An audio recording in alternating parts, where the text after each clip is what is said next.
Hi everyone, thank you so much for joining me today. I really do appreciate it. Today is a very special stream where we're going to discuss everything Martin guitars and acoustic guitars. If you have a question, please do write it in the chat and we'll address as many as we possibly can. If you're new here, please consider subscribing to my channel so you're notified of when I go live or post a new video. Just ring that bell and you'll be notified. Now, since we can't go inside the factory today, let's go and see my good friends Maury Rutch and Spoon Phillips. Here we go. Wow, what do you think of that, Maury? That freaked me out. Production value is off the charts on this show. I'll say. Let me make sure we can hear everyone. I turned Spoon down. There we go. Great to see you all in the chat. Thanks for joining us. So we had such a great time last week comparing those guitars. I thought I'll give Maury a bit of a break today and we'll just do an Ask Me Anything, which can be really fun. We did one before with Spoon. Spoon, thanks for joining us. We really appreciate it. How you doing today? I'm doing very well, thank you. Awesome. Actually, a beautiful day here after like some serious bitter cold recently, but it's looking awesome. Fantastic. So this is how it's going to work. As a side thing, I asked us each to choose a guitar from Maury's current inventory, and I'll get Maury to play that throughout the show. I'll ask you in the chat who you think chose that guitar, and then I'll ask the person to explain why they chose that guitar. Okay, so we're going to show off 3 guitars today, and the rest of the show, we do have a good friend of ours video coming up in the viewers comment section, and we have the giveaway for the strings coming up. But everything else is just open to questions from you. So just type our name with your question, or you can just type the question if it's for all of us. And we'll just have fun today. We'll just have a real chill session and just talk about any questions. We might even ask each other some questions. I've got a few questions to ask Maury. Might be better off air though. Most definitely. Let's go to the chat and see who's here. We have Peanut Butter Jelly. Greetings from Wyoming. Very cool. Thanks for joining us. I'm hungry. Alberto, I got a question already. So I'm going to come back to that one. I'll star that. Okay, Rob. Hi, Aaron and Maury watching from Wales, UK. Very cool. Oh, and by the way, thank you for joining us today and not watching the Meghan Markle interview instead. We appreciate it. I think that's on the UK today in Wales. Alberto, hi, greetings from Italy. Fantastic. Wow. Roeth is here, watching from Cleveland. Hi, everybody. Colin's here from Dorset in England. Roeth says, all these guitars sound awesome. Very good. Thank you. Pooh Ninja, the one and only. Hello from the moon. The Earthrise was beautiful today. Spoon's hometown. Spoon likes that, I can tell. Mike says hi. Hi, Mike. How you doing? Bob Dobson's back again. I'm very happy to be here learning more Martin knowledge. Hello, Aaron, Maury, and Spoon from the amazing state of Washington. Thanks for joining us, my friend. Oh, and thanks for joining me yesterday in my live stream as well. Really appreciate your support. Bimo says hello. How you doing, Bimo? Mark Brogan says hi from Scotland. Lee is here looking for those OM42s. Hi from Cornwall, UK. Yeah. Patsy Smith, Patsy and Bernard from Leiston, UK. Bimo says, everyone give him a thumbs up. Thank you, Bimo. I appreciate that. Not like that, Maury. There's a thumbs up icon in the app, not an actual. I'm old fashioned. You like old fashions. That's what I heard. Old says hi from upstate New York. Very cool. Eva's here. Hi, Eva. Thanks for joining us. Riff Robin, does anyone have experience with the Martin Grand Jumbo? Okay, we'll come to that as a question. I shall star that. Jeannie's here. Hey, Dr. Rutch. Didn't know you were a doctor. Hey. A guitar doctor. Jim Adams. Doctor is in. Jim Adams has a Grand Jumbo and loves it. Colin, I'll come back to that as part of the question. Rosanna is here. Oh, and by the way, that reminds me, today is International Women's Day. So in the chat, do tell us who your favorite female guitarist is. That would be fun too. Rosanna says hi to everyone. Okay. Stefan's got kind of a question. I'll come back to you, Stefan. And Rob has a question. I'll come back to you, Rob. And we've got loads of questions coming in, so I'm starring them as we go. I think they're all questions now. Oh, best wishes from Germany. Thank you, my friend. Thanks for joining us. And if you are new here, please do subscribe and ring the bell. I really would appreciate it. So I think we've got enough questions to start off. So I'm going to go back to the top, and we will begin. Are you ready? I am. I didn't say hi to Spoon yet. Hi, Spoon. I'm Maury.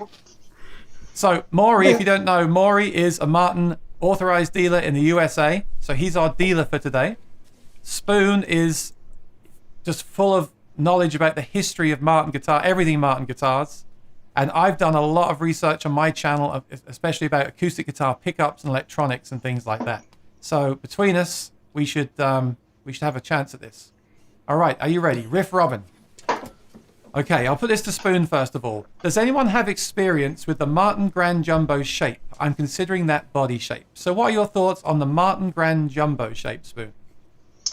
I've played pretty much all of them. They are exactly what they say they are. It's Martin's widest top. It's even wider than their widest arch top from the 30s. So it's I think it's 17 inches across at the widest. But it's got that sort of feminized waist. The design of it is kind of a cross between a Gibson Super Jumbo and a Guild Jumbo. The bracing is closer to bracing was inspired by Guild Jumbos. So they have a hybrid bracing that is scalloped on one side and tapered on the other. So it's unusual, different from most other bracing that you get on Martin guitars. And my favorite use for them is for putting on heavier strings and turning them down and making basically like a baritone style guitar. They work really well for that because they have a bottomless pit of bass available. So very cool guitars. I don't think I've played one, but Maury recently had a custom shop. Was that a custom shop jumbo you had recently? That was really cool. It was a jumbo, but that wasn't a grand jumbo. There's a little bit of a difference. Ah, okay. So Maury, who should buy a jumbo? What kind of player would want a jumbo, Martin? Well, I'd like to let people know that that's a good opportunity if you like a Dreadnought sound, but you want something a little bit different, and you're the kind of player that doesn't mind something big as far as reaching around it or just a big cavity of an instrument. If you can play a Dreadnought comfortably and you want something a little bit less traditional, a jumbo or a grand jumbo is certainly something to take a look at. Ironically, I think a lot of those players can be very well served just from a regular Dreadnought, but people looking for something different, I think that's a fast way to get a similar, I won't say one sounds exactly like the other, but they're both in a certain camp, and I would say that's a big voiced instrument, and you want to get something a little bit off the beaten path, I would definitely say some kind of a jumbo. Okay, great. I'd like to add there that I think when you play them sitting down, because of the what they call the more feminine waist, you don't notice that bottom bout nearly as much as you do on a Dreadnought, in my experience, because it's the biggest part of it's kind of pushed over to the side. So I think they are a little more comfortable to play sitting down than a Dreadnought. But they do sound similar, yeah, and same depth. They have the same side depth. So. I think we should have a Dreadnought and a jumbo in the future to do a comparison, Maury. I think that would be really useful. But like Maury pointed out, a grand jumbo's bigger yet.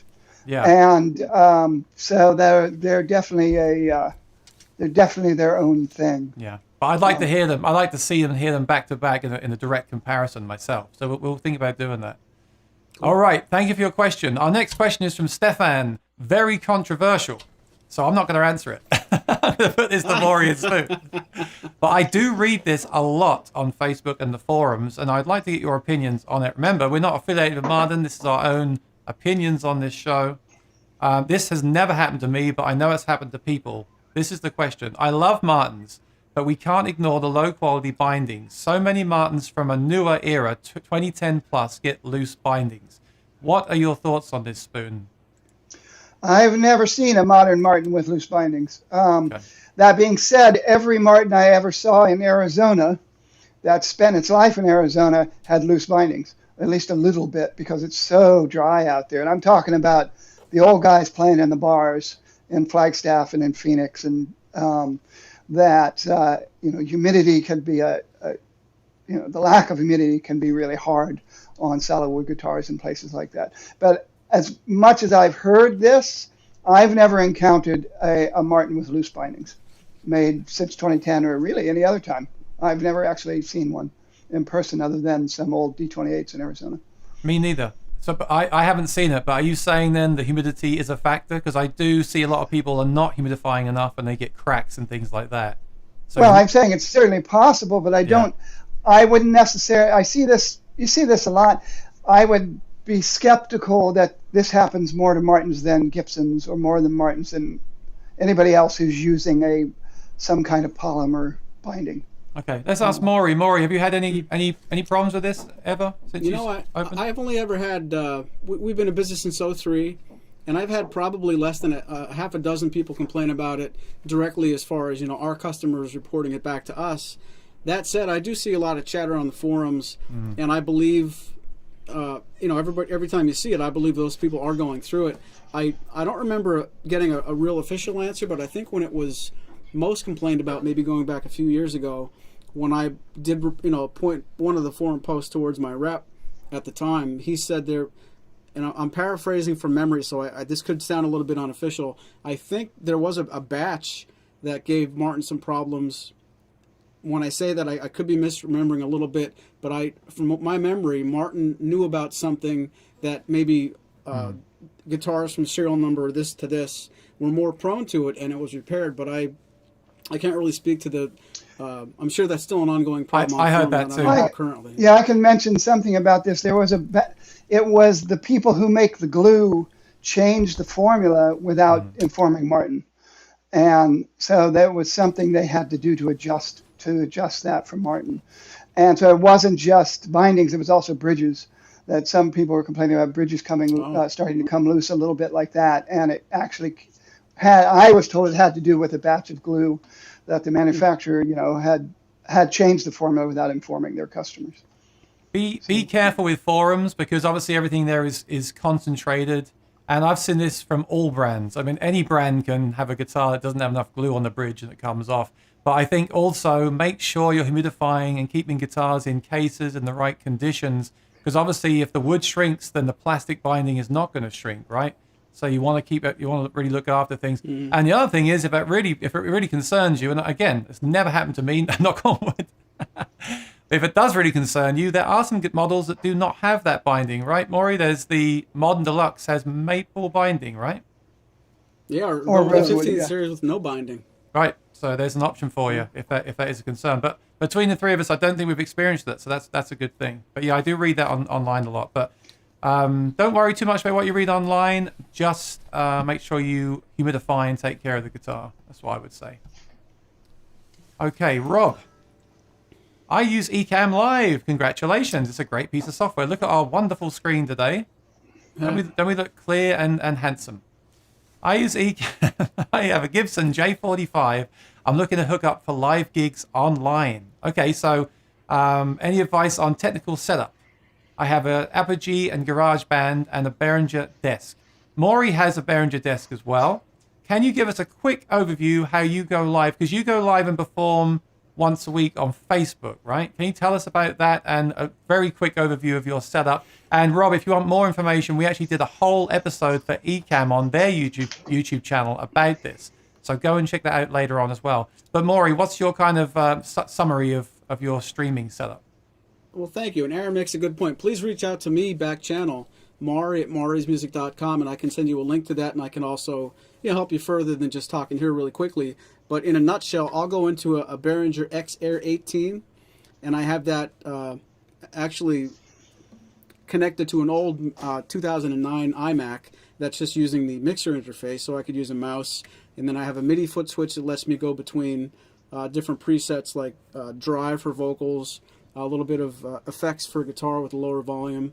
And then I just use the USB out right into my iMac, and Ecamm recognizes that in stereo. So it's more in depth than that to a point, but if you're really honest, that's all it really is. So if you have some questions about connectivity, I'm happy to take you further than that, but except for having to connect a second mixer or a second computer to be the mixer for that, I'm only doing that to save my main computer from huffing and puffing, because when I'm doing a live thing on Thursday on Facebook, Thursdays at 6, I used to have my computer was running main stage and Ecamm and hosting my guests interview, and that was really pushing its limits. So unless you have a fast Mac, I recommend using a second computer to do the heavy lifting on the audio. But there's 7 or 8 different ways to do all the things I'm describing. So definitely look me up later if you want to get some more. And check out that video we made for Ecamm Ecamm Live on their YouTube channel. And I just got a great interface, which I'm using today for the noise gate. But when I play my gigs and I plug in, excuse the cat hair on here, I've been plugging this. This goes USB out into the computer and works as an audio interface. So when I do my performances now, I just plug the pedals straight into the computer and it does everything. It's really, really cool. One cable, stereo sound. It's really, really cool. Spoon, have you done any live streaming since we've been locked down? Oh yeah. I did a whole series of performances all through the spring and summer. And having come off some repetitive stress injuries, I probably should have practiced for the first 3 months before people started seeing me play, but because I couldn't remember my own songs, but yeah. So and I did a variety of experimenting because anything I had remotely, like a webcam, was very out of date. So what you're seeing I'm broadcasting on right now is actually a Canon camcorder, a 1080p camcorder, and it goes into and the brand is escaping me, but it's a little box about that big called the Flint. That's the name of the model. It's not the name of the company, but they're from Europe, and it is a HDMI interface, and that then goes into the computer from there. So you can use the OBS, various OBS things. And I was using one of the, shareware OBS programs that allowed you to have a tip jar and that kind of stuff. But I actually haven't done it since probably August. So yeah, I have something coming up for just here's a plug for St. Patrick's Day. For the past almost 20 years, the Highland Shatners used to play Freddie's Back Room. We couldn't last year, but I'm going to do some of that social distancing performances with those guys, where we all report, like Maury's done this on multiple occasions. We're all recording separately, and I'm putting it together, just like the Rolling Stones did during the lockdown. So the thing is, with streaming, there's so many ways you can do it, and it depends completely on the gear you're using. So, watch the video I mentioned on the Ecamm YouTube channel, but really you need to kind of email us and let us know exactly what you're using to get some kind of ideas, because there's so many different ways. You can use a mic, you can use a pedal like I do, you can mic the guitar, plug in direct, you can use different interfaces, use different software. There's so many ways to live stream, so do reach out if you need to. All right, our first John Mayer question. Which Dreadnought acoustic electric, do you recommend over the Martin John Mayer series? I think, so by John Mayer series, do you mean the OMJM, I'm assuming? And why? Great question. Shall I take this one? Sure. Dreadnought. Actually, I might not know the answer. Dreadnought acoustic electric. So, I got 2 answers to this. Really enjoying the Trance Amulet, and Maury is really good at installing these things. So, if you look, one option for you is to pick the Dreadnought that you like and have Maury install a Trance Amulet. I would really, really recommend that. Now, if you're talking about a standard guitar, what are the options right now? I'm a bit out of touch. Are there any Dreadnoughts that are shipping with an Anthem right now? I don't think there are there? Because that would be my suggestion. Yes. Okay, so a Dreadnought with the Bags Anthem or the Fishman BT Enhance would be my suggestion. They're very, very good options. But the other option with Maury is to get the Dreadnought you want and then have him install the Trance Amulet. And I think that's the way I would go personally. Do you agree, Spoon Phillips? Well, I've never actually had the Trance, but I've been around Maury since he's had it. And I do really like the sound of it. So it's certainly something I would consider in my own future. I just want to let people know who are watching. I was just told this by somebody inside Martin, that don't panic when you go to Martin's website right now. The new website just came out at the end of January. It's a work in progress, and there's a lot more redesigning going on now, and so things are disappearing. That doesn't mean they've disappeared just because they're not on the website. So if you see something on there and you're afraid it's not available anymore or whatever, just call your Martin dealer like Maury, because they can ask, they can get that straight dope from Martin about what's really going on. But I was just told, don't pay any attention to the website for the next 30 to 60 days because it's missing a lot of stuff. Yeah, I see they did a revamp. We mentioned on the show a few weeks ago they did a revamp, and obviously they've got a lot of work to finish that off.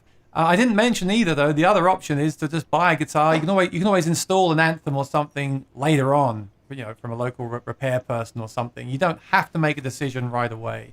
But the Trance has really impressed me, and just because we're here with Maury today, I wouldn't say this about another dealer, but Maury is so well versed in installing it that I would go that route. And it really is a great system. I'm not just saying that. It really is. It has very impressed me quite a lot. And if you want to hear these things, go back and watch my streams from Sundays where I play and sing. And there's one week, for example, where I just played the Trance straight in. And then each week I'm trying to use different pickups so you can actually hear the pickup in those live streams. Remember, that's directly in, so you're hearing the raw sound going straight in. So do that before you make your decision. I have a question for Aaron in this, because you play the John Mayer model and really like it a lot and always have. What Dreadnought, if somebody's looking for something that's going to give you a similar feel or sound, whatever it is that makes you like that guitar so much, what Dreadnought might you point them toward? Well, here's the thing. The thing I like the most about the John Mayer model is the look. I love the glossy headstock and the abalone rosette. I'm so attracted to that. I mean, I think sound-wise, it's definitely improved since I got it. But I think if it was me, I might go for something like an OM28, which doesn't look quite as sparkly and fancy. But, I mean, you're talking about a Dreadnought. I wouldn't compare a Dreadnought to that OM anyway. I think that's not really in the same ballpark. That's what the guy was asking about, was a Dreadnought. That's what I was wondering. Yeah. Because they currently don't offer a Dreadnought with a straight out of the gate with an Engelmann top, for example. So I would say HD28 with with a Trance. I would do that. Okay, let's keep moving on because we're coming up to our first our viewers' comment, and I want to make sure we answer everyone's questions. Here's a very important question for Spoon. Spoon, you ready for this? BMO says, "Have you fed the cat yet?" She's not due for another hour, so we're good. We got 2 cats, and I gave them a little bit of food before we started. But if they start meowing, then we'll all have to take a cat break. Greetings from Texas. Very cool. Hi, everyone. Almost sugaring season in Vermont. Very cool. Oh, here's a question for Maury from Mike. What are your plans in regards to opening the store to the public? As fast as we can, knowing completely that there's no risk to our employees or you. As soon as we can know that anybody visiting the store can be fairly careless and not be in any kind of risk, that's exactly when we're going to do it. And to be honest with you, we're going to probably be one of the last stores to open. I wouldn't be surprised if the Pennsylvania legislature and things of that nature legally allow us to. That doesn't automatically mean we feel like it's still safe. So as soon as we can recognize that we're not posing any threat to you or your immediate safety, and frankly our own, we're a mom and pop operation. It's my brother, my wife, and I. Not to get into too many things on camera, but there are some people in our lives that are immune compromised, and we're very, very close to some people that really couldn't handle anything going wrong. So as soon as we can recognize that we can go to work and come back, and we could see you in our store, and there's no chance we took a shortcut, we're watching and we're praying and that it's going to happen soon, but it's really hard to put a timeline on. I would think the earliest, if I'm being very optimistic, maybe sometime this summer, but I say that with every hope that or all vaccinated, or they're all the things you don't want to clog up on this stream for Aaron. Once we feel like it's safe enough, that's the best answer I can come up with, and I know it's not very direct. It'll be weird for me seeing you in real life, Maury. I'm so used to looking at you on my iMac. Oh, I'm gonna have to bring a fake screen with me and hold it up in front of me. Yeah. I'll be freaking we out. should all like walk around with like picture frames and like, hey. Yeah. You know. I did read on the NAMM website, they're talking about doing Summer NAMM in Nashville as usual. I don't know if they're doing it. I really want to make an effort to go, and maybe if I do go, we can do a virtual live stream like this while I'm there. But I don't know. Of course, that all depends what's going to happen, doesn't it? But Sure. And if it does happen, will they have severe restrictions? I imagine they'll have to, a thing like that, right? So I don't know, but that's what they're saying. They're saying they're going to do it. So, and if they do it, I'll be doing my best to get down there. So we'll see. We'll see what happens as we have been the last 12 months. Yeah. Don Martin is here. Greetings from the foothills of the Ramapo Mountains. Sorry if I said that wrong. And Patsy Smith says, I think there seems to be so much support in the UK, we should all move over to the UK. Well, I spent years of my life trying to get away from the UK. It's funny how that works out. Well, Spoon's been there. Multiple times. Here is I'd our be there first, right now if I could be. Here's our first female guitarist, Woo! Nancy Wilson, who I'm not familiar with.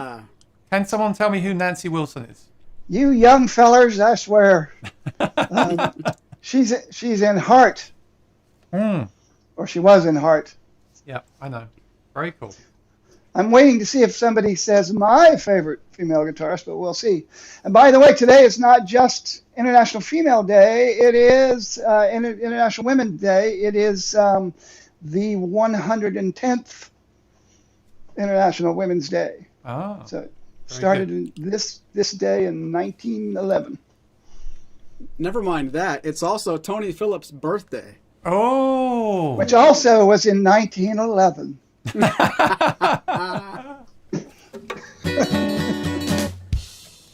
Happy birthday, Tone Guy. I think we should take this opportunity to jump over to our viewers' comment of the week. It's a very special one this week. And it comes courtesy of Spoon Phillips. Spoon, Ooh. our good friend Yes. Roeth, our very good friend Roeth, has sent a video in of him playing one of your songs. How do you feel about this? And have you heard it yet? I think you have, right? I am greatly flattered. He may do it better than I do. So we're going to jump over and play it, and I'm really excited to hear this. Please send more of these in. I'll give you the email address, sayhiaaronshortmusic.com. I'm running out as always. I'm always running out of videos and photos. If you've got a video of you playing a song, preferably original or even just some open chords or anything, and just say hi, tell us who you are, show us your guitars, photographs or video. It's great because I love showing everyone in the chat on the channel so we can get to know you in person, so to speak. And I'm really excited to hear this. This is Roeth, and I'm going to play the video right now. Here we go.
Spoon, please rate that out of 10. Marks out of 10.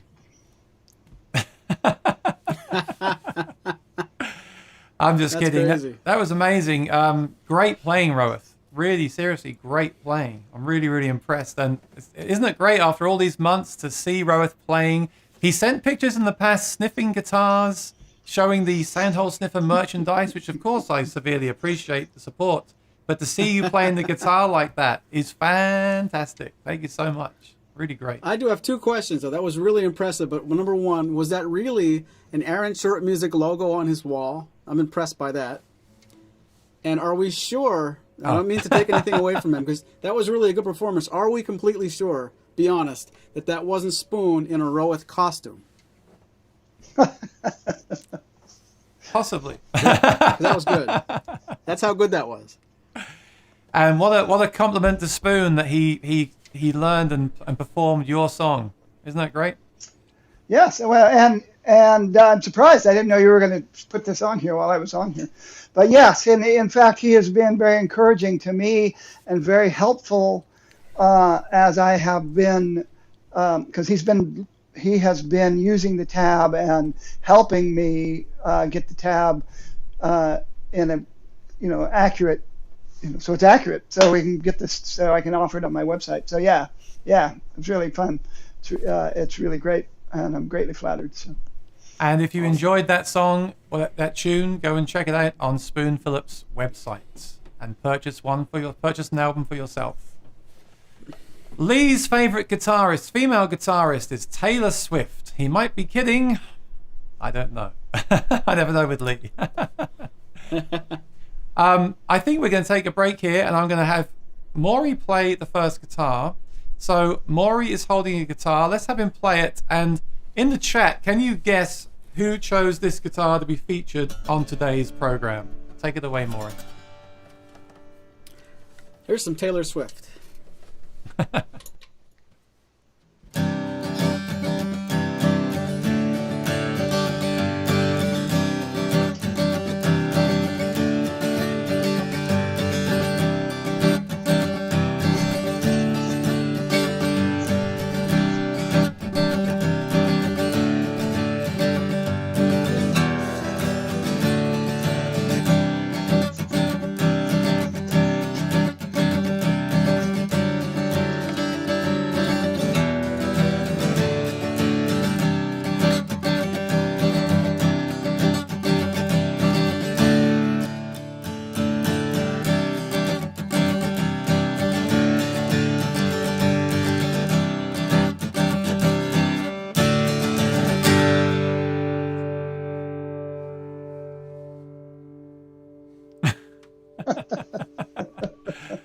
All right.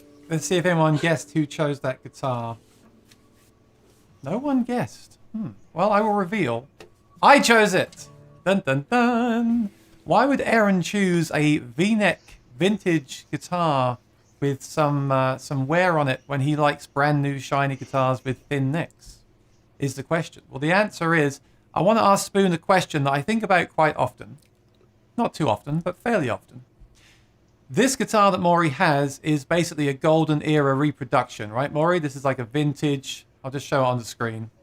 Actually, I'll show you. Not golden era, authentic. Authentic. Okay, so this is what I would call the real deal, even down to the aging and everything. All right, and it does sound fantastic as I would expect it to. But Spoon, here's the thing. These guitars versus the new guitars. Are the new guitars real Martins compared to these? What are your thoughts on this? Like that's my question. I'm trying to put it in a polite way, which I failed at. But that's my question. I think the answer depends on which modern Martins you're talking about in terms of how close they are to what they were making back then. But you have to remember they got rid of scallop bracing in '44. That guitar has a skinnier neck. That's got the 1/11/16 inch nut, because that came in '39, and which is when that D18 that's based on that they have at the museum is from. That has what they call rear bracing, which is even farther back than the modern bracing, the guitars that before the Ford shifted them again. It's got lots of things that's different, and yet at the same time, I would say the standard series guitars made today are closer to the guitars that were made. How do you put this? Let's say this is the second decade of the 21st century. So the last 5 decades of the 20th century and these last 2 decades, the Martins being made during those 70 years are closer to today's guitars than the ones from the 30s. And so, yeah, of course they're Martin guitars. There's an evolution to them. It's understandable why people want the old guitars if they like that sound. They like they're lighter weight. The fretboards are thinner. There's thinner finish on them. That's even thinner than they used in the 30s. They're calculating it based on the finishes wearing and off-gassing for 75 years. So the finish that you have now on an authentic is the thickness of a pre-war Martin, not the thickness that pre-war Martin had when it was made. So, and now they have the VTS tops, and they have the bracing is carved meticulously to be exactly like that 1939 D18. So it's literally, they try to make it as close to a replica as possible. So, and everybody who plays them knows how great they sound. They sound spectacular. How much more is that than a standard D18? It's a lot more than a standard D18. And I think the standard D18 is one of the best sounding guitars that's made today by anybody. Yeah. I think the new ones with the forward shifted scallop bracing, they sound great. They sound with, so that's the long answer. The short answer is yes, of course, they're real Martins. They're made by Martin. I was being a bit facetious. I was being a bit like that, yes, when people talk about the pure and the vintage. And Maury, is that a V-neck like is on the CEO7, or is that a different neck shape? No, this is like half a baseball bat. Frankly, it's a skinny neck going E to E, but the back of the neck, like what fills your hand when you play, is a handful. I was going to say a mouthful. It's a lot to get around. I've playing a couple of songs in the beginning of this program. I was just casually going back and forth from all 3 guitars. When I get to this one, it's work. I'm comfortable on my V-neck from '98. I'm comfortable with all the modern Martins that are the low oval. This guitar really fills your hand in a way that doesn't equate to being comfortable for me, at least not at first. So it's not a V, but it's certainly a lot of girth. That's why they call them modified V-necks. The modern V-necks in the 90s were what they called modified V-necks because they're not as thick. And a lot of it has to do with the heel where the neck joint is, because that's much thicker up there, and then that travels all the way down because they're trying, they travels all the way down the neck. But that neck only exists on that model. Every authentic model has a completely different neck because they are copied specifically. They make a special template from that specific guitar. And back then, you had maybe 3 guys carving all the necks, and every neck was completely hand done. So they are all different. So if you can play 10 1939 D28s, and they don't feel like they have this. They feel like they have 10 different necks. So that's a copy of a specific Martin guitar. And it's not as fat as the D28 authentic, much fatter neck than that.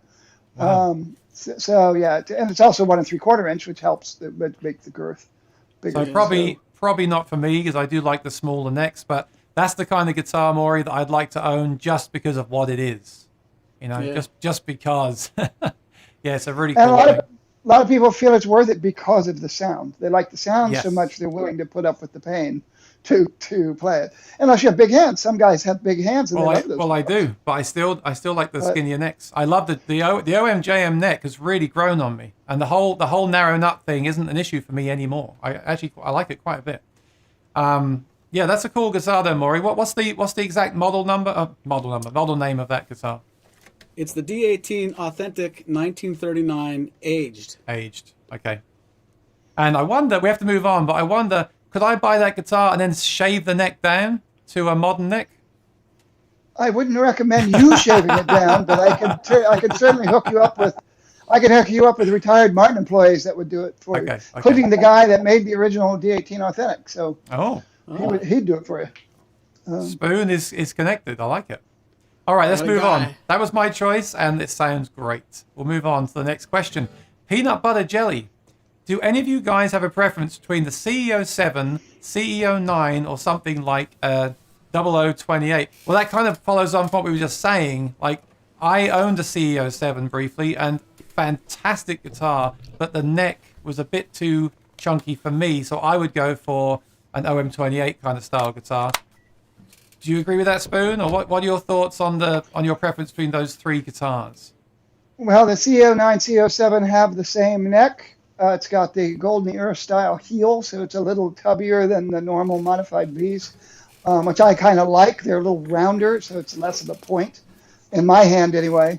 But if the neck's not an issue, what you get from those two instruments, and Maury's got CO9 in his hand right now, that's the the double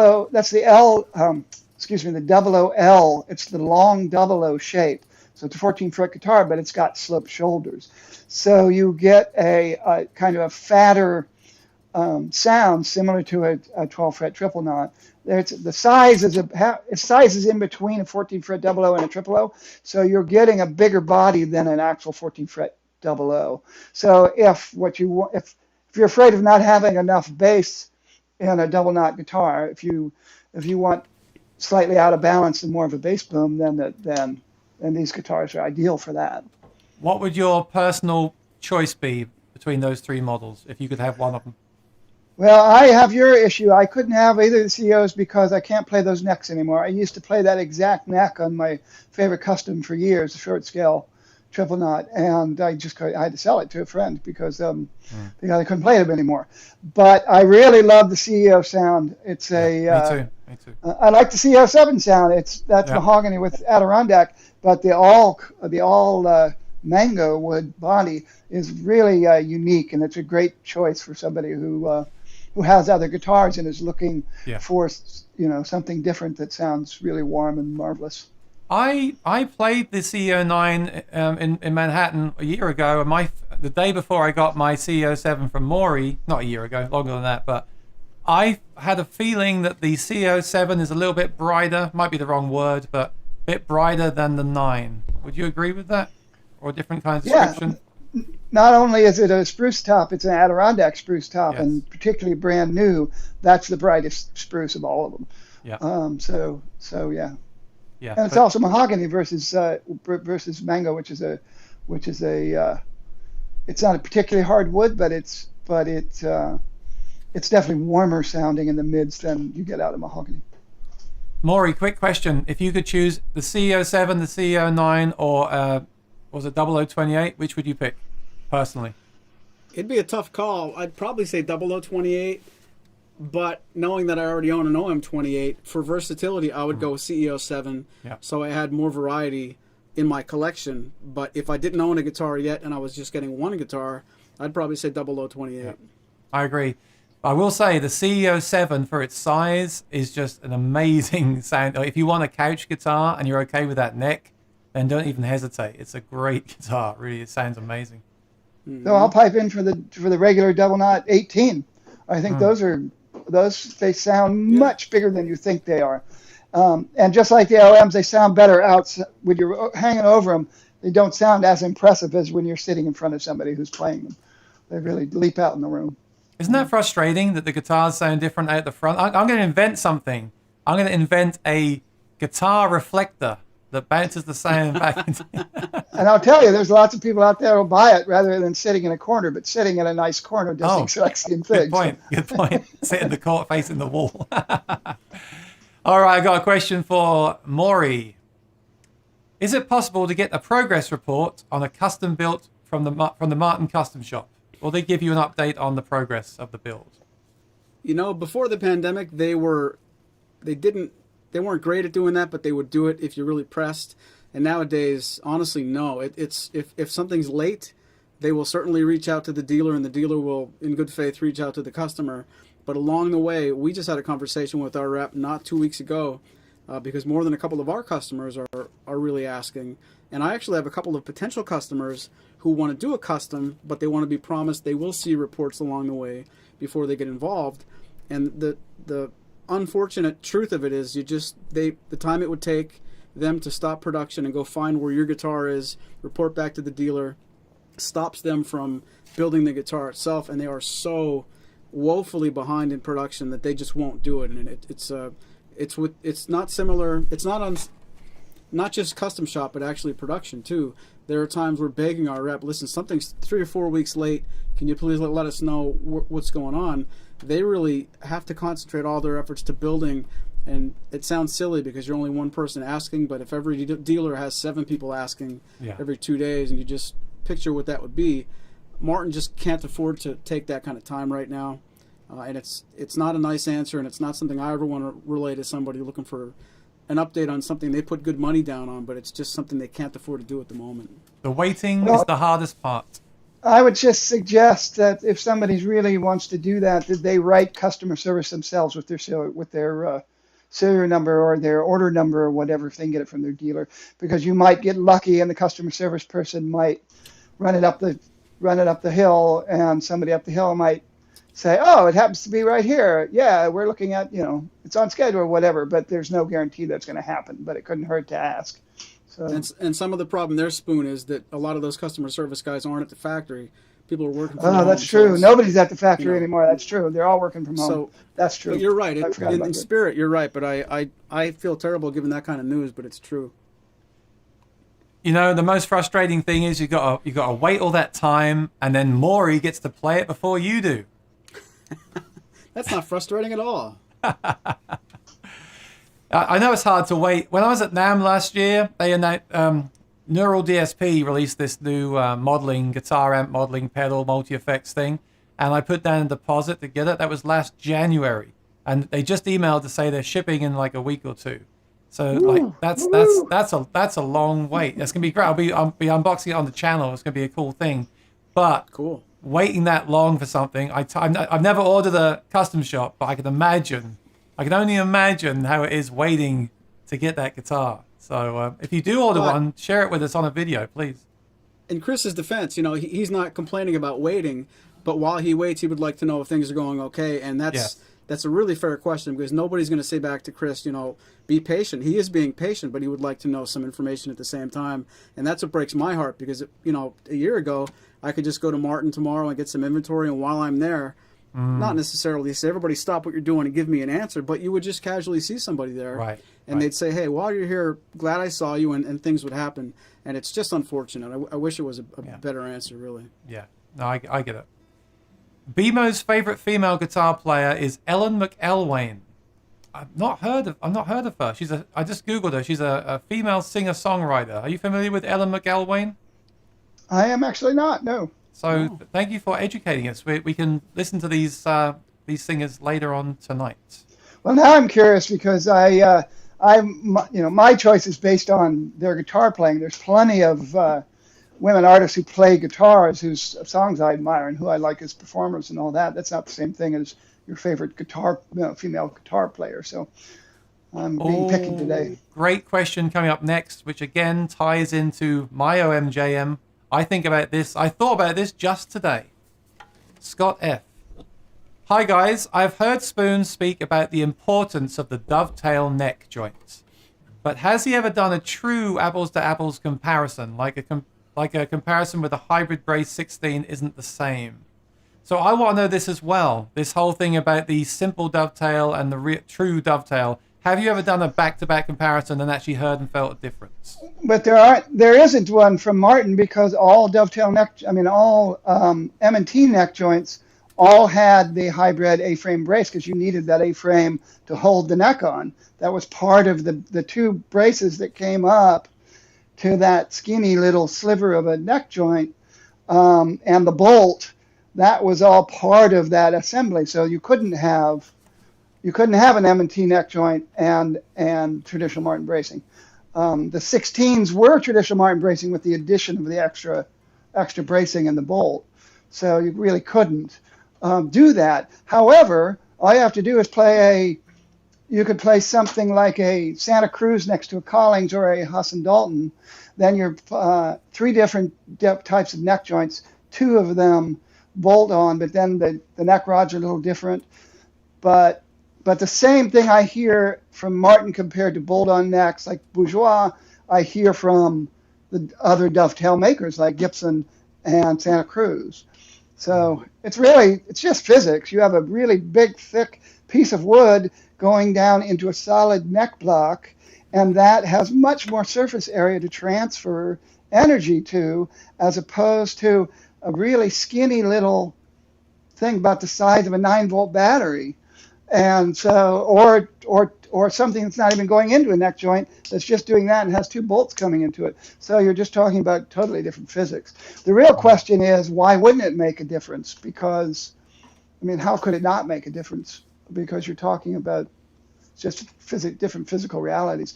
The simple dovetail neck joint is like it looks like a bow tie. It's also still a lot smaller than the regular, than the traditional dovetail in terms of the amount of wood that's on the neck and how much area it's transferring energy, but it's much closer. And in fact, I know lots of people who say who honestly tell me from Martin outside Martin, they cannot tell the difference when they listen to simple dovetail Martin versus a dovetail Martin.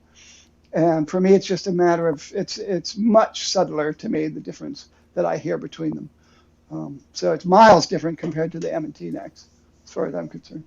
Okay, because when the OMJM was released, it had the M&T, and they upgraded it to a simple dovetail. And you're saying the simple dovetail and the full dovetail are very close sonically. Is that right? Yeah, much closer sonically. I do wonder, though, why they didn't put the full dovetail neck on the OMJM. I do wonder. I can tell you, at that time... John Mayer got that money. It was expensive, but at the time, John Mayer was appealing to younger people who had smaller budgets.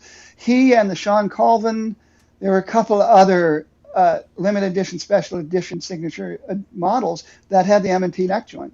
The M&T guitars, the MTV guitars, the second Paul Simon guitar, the second Steve Miller guitar, they were all M&T neck joint guitars. And it was about, the reason the M&T existed in the first place was all about lower prices, being able to offer guitars at lower prices. That's what it was all about. Yeah, okay. Let's do another guitar. So in the chat, who do you think selected this guitar, which is the CEO9, as their choice for today's stream? Do type in the chat and see if you can guess. It was either Maury or Spoon.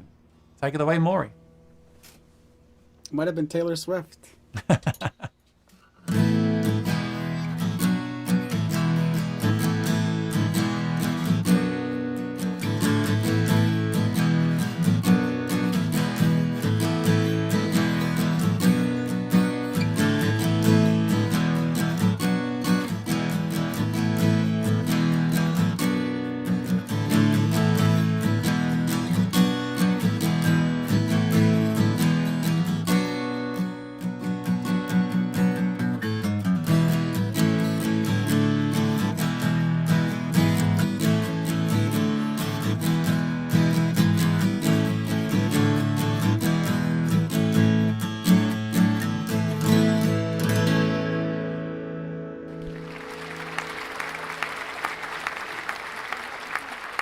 Very nice. Let's take a closer look at this guitar. That top looks really, really nice. So I'm going to show you a close-up. Here it is. Ooh. Look at the back on that thing. Almost looks like one of those guitars where they've kind of printed the back because it looks so nice. But that is real solid wood, yeah, right?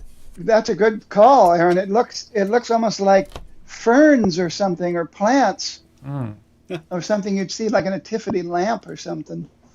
Really cool. And let's see if anyone guessed who chose this. Perfect person guessed Maury.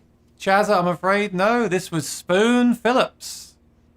And I wonder why, because we've already found out that you're not playing the V-necks these days. So what intrigues you about this particular guitar? It's certainly not the first guitar that's been made with mango, but it's one of the only ones I know of that's, and maybe the only one I know of that has a mango top to it. So it's all mango. The otherwise conservative Martin Guitar Company usually doesn't go for woods this far out of the usual box, and I think it sounds really good. I think that top sounds even better than a mahogany top. I think it's got more going on in that sort of tonal palette, and I bet you it records really, really well. I mean, in terms of like recording and putting it through, you know, EQ and effects, and I bet you can get all kinds of really interesting sounds out of it. And look at the fingerboard. It's got the old style 40. It's got the vintage style 40 fingerboard. Let's go in And close. There you go.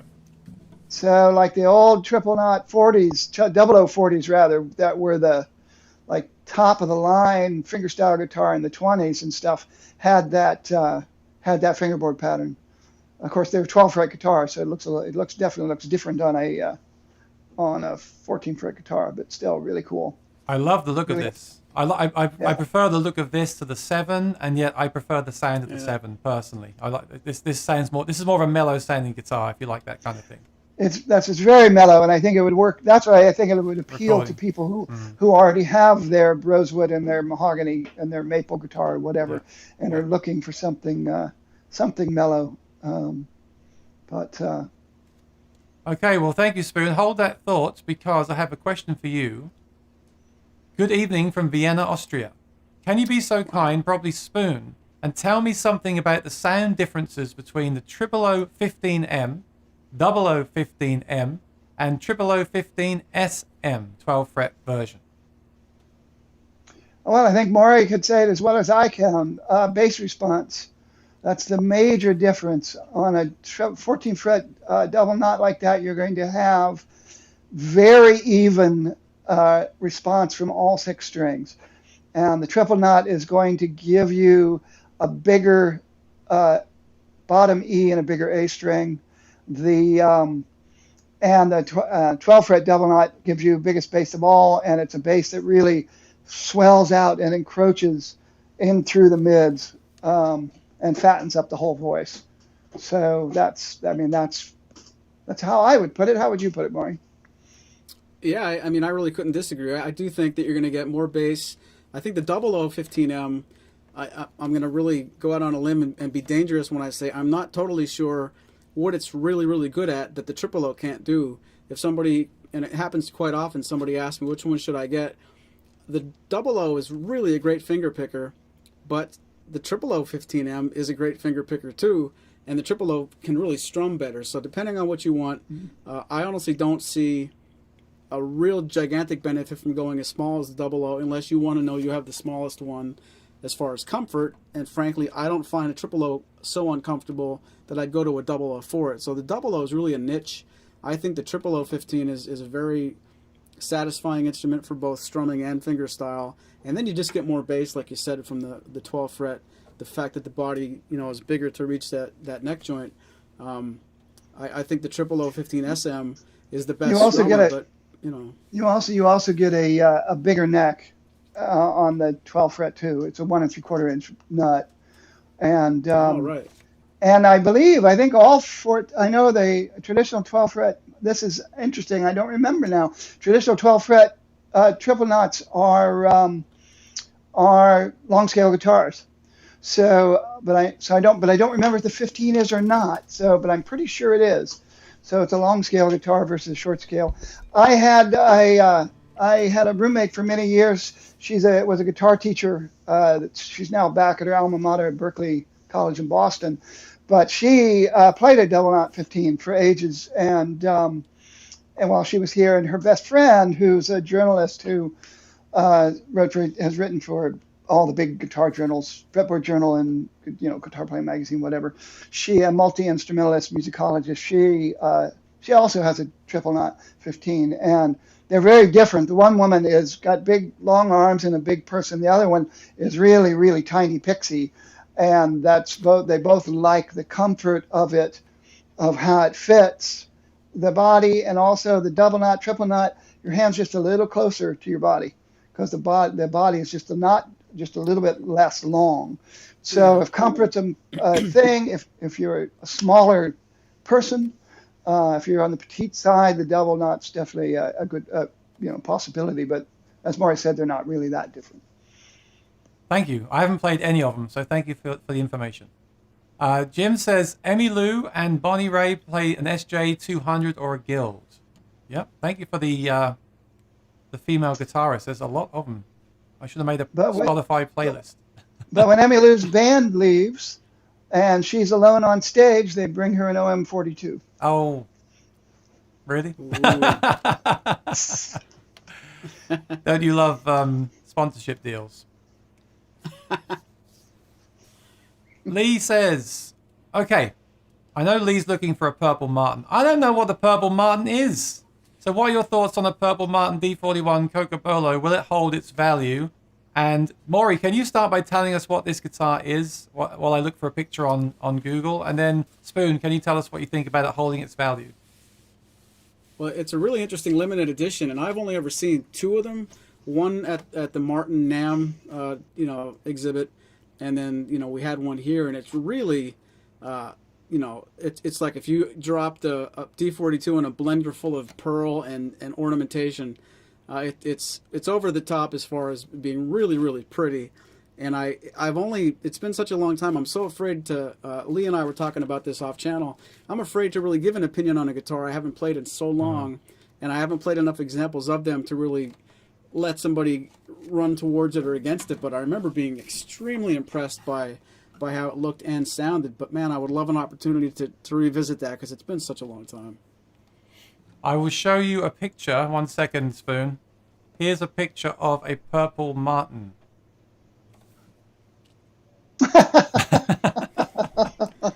No, here's a picture of a Purple Martin.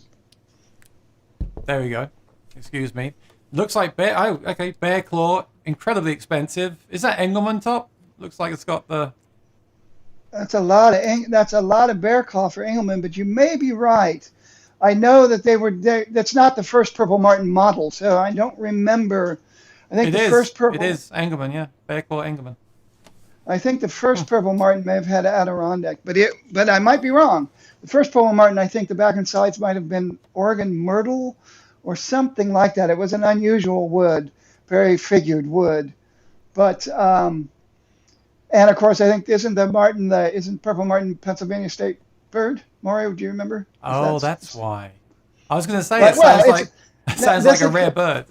No, this had all come from Chris Martin getting a little. There was a little bit of a friendly feud going on between him and Henry, with the long name that used to be the CEO of Gibson, right. and of course Gibson has their hummingbird and their dove. Oh. And so Chris wanted to do something like that, and either he or somebody said, "Well, why not make a Martin? It's a bird," and the Purple Martin's the state bird of Pennsylvania, so that's where the first one came from. But really gorgeous. You cannot understand how gorgeous these guitars are until you see them in person. The inlay of the flowers on the birds, on the heads, on the fingerboard, and on the there's one that you could see the one on the pickguard there, but. The Cocobolo one was very deep, thick chocolate fudge cake, classic chocolate fudge cake of Cocobolo sound. I'm getting hungry. Anybody's played a big Cocobolo Dreadnought knows what I'm talking about. It's a really inky, bassy guitar, and quite lush. And so yeah, I mean, I thought that was the better sounding of them. They may have made 3 of them. I remember the first one for sure was a much lighter wood, much more mapley sounding wood than the Cocobolo one. It was really quite righteous. Well, does anything hold its value when you're buying a new guitar? It devalues just like when you buy an automobile. And I think in the modern era with these limited editions, you have to hold on to them for a good long while before they're going to really appreciate. And they're only going to appreciate for the people who are into buying limited editions because they're limited editions. I think people who love a guitar because it's a guitar, and see how white that is and stuff. In real life, that stuff has all kinds of color that, it reflects the spectrum of whatever light you're in. It's really beautiful stuff. But so here we go. We've got dovetail neck joint. We've got scallop bracing, Engelmann spruce. What's this back material? Cadillocks.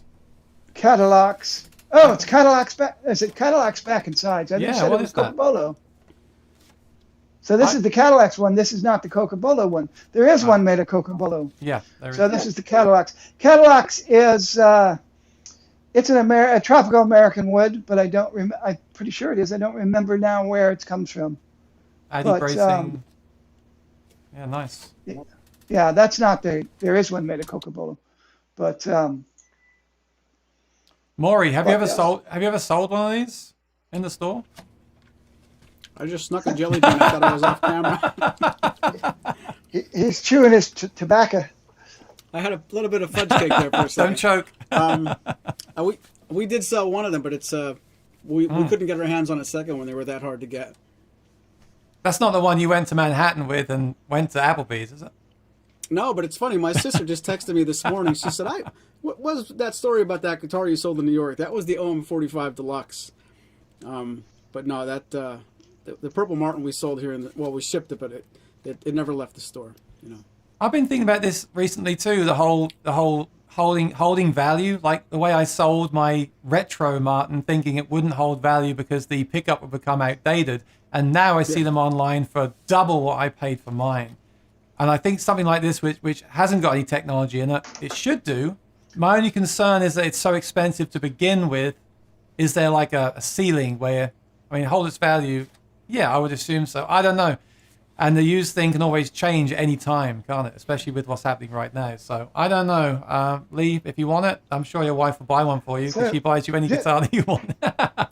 Just for the record, Cadillacs is a Central American wood, and its density is similar to Macassar ebony, so it's a very dense. So I could see why somebody might mistake that for Cocobolo, but I'm pretty sure they really made a Cocobolo Purple Martin. Next question. I'm going to take this one about pickups.